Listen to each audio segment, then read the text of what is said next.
So what we got here, the cheapest sliding mitre saw that eBay had to offer, which is apparently a Powercraft PSMS 2100, which as far as I know is Aldi's own brand.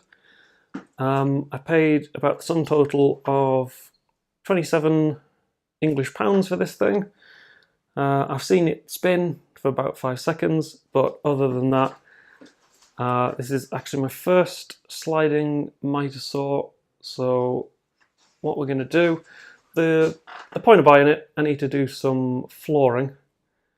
Looked at buying it new, but I thought I would try and see what we could do with the cheapest one that eBay had to offer.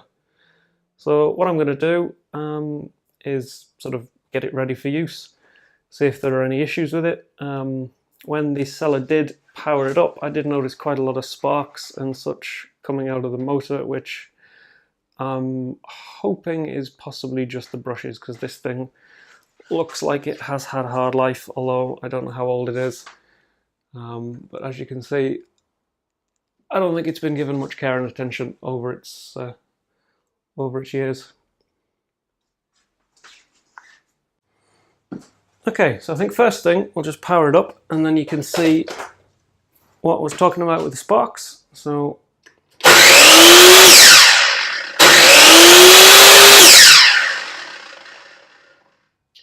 actually not so bad.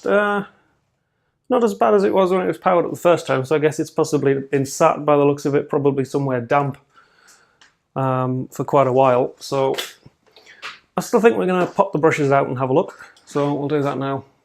I should also mention that it stinks of just that typical electrical, possibly electrical death smell, but we will find out. So first thing we're going to do, make sure that it is unplugged, and then usually, and I'm quite glad it's got it because I didn't know anything about it before I bought it, we've got this handy little, sometimes you can't get access to them,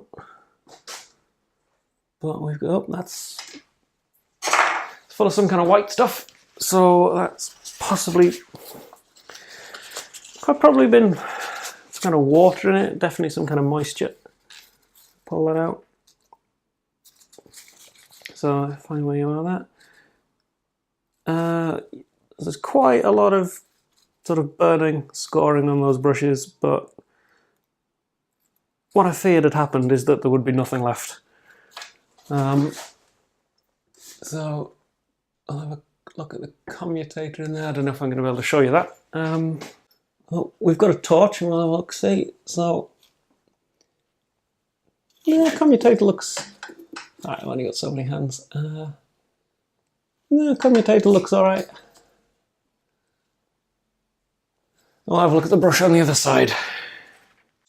Right, so I've opened this one up on this side, and there was the same white white mess in there, although a bit less on this side.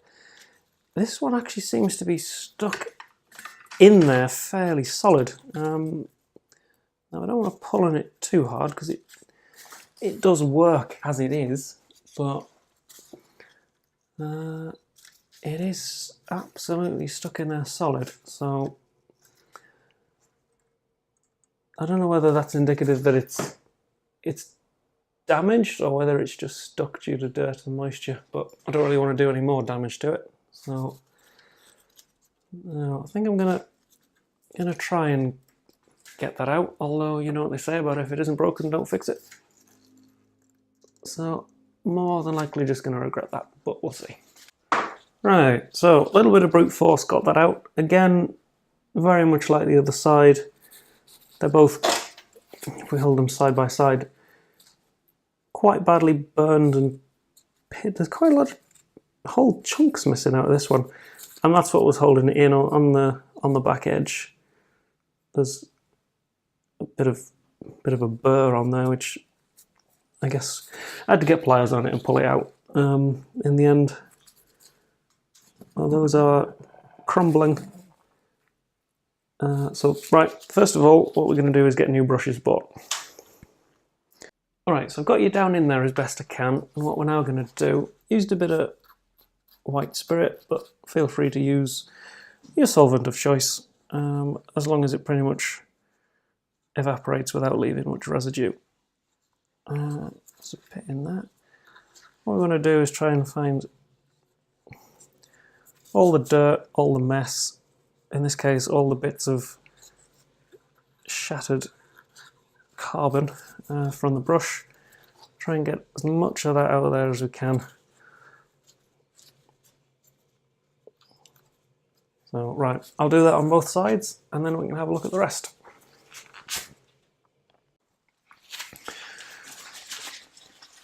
Right, so as you can see, we're a little bit cleaner on this side, although this was the side with all the white residue, and all I've been doing is using a cotton bud, just getting down in there and trying to clean out as much of the dirt as I can. Don't worry, I've checked the packet and it doesn't say anything about don't insert them into motors.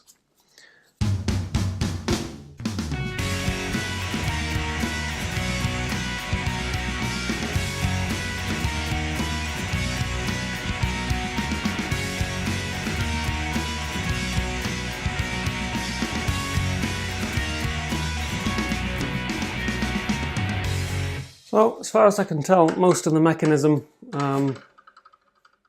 certainly that seems to spin alright, works, but what is a bit stiff is this down here. It does move,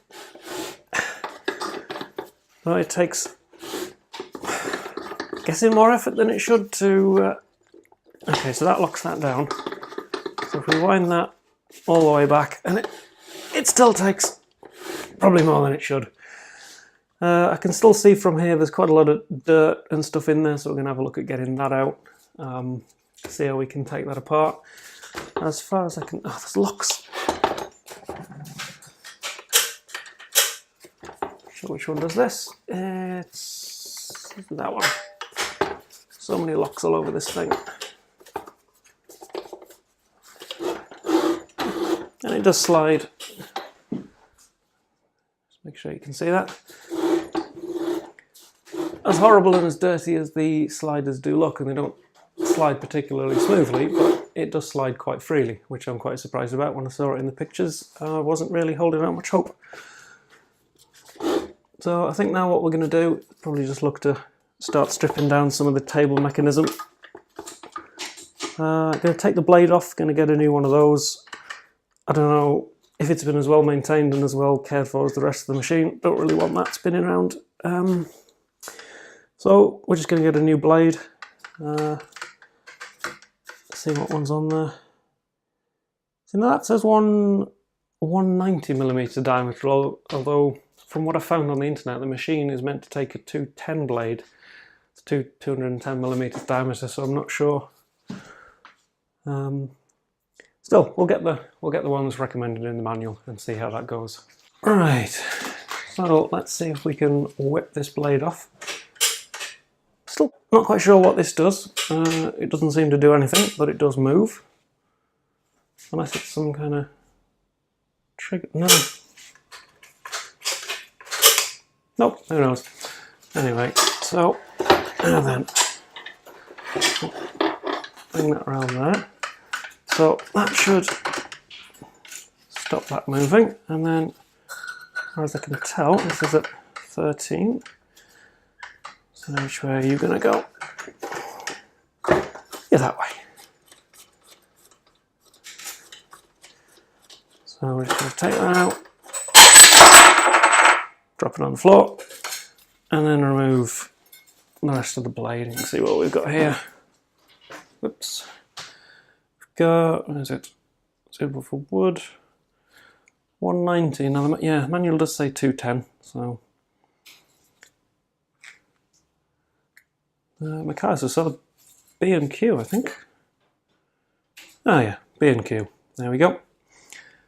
So whatever we're going to do, we're going to try and get the replacement blade, which I'm sure the internet will manage to get us one. The internet manages to get most things. We'll see how that goes.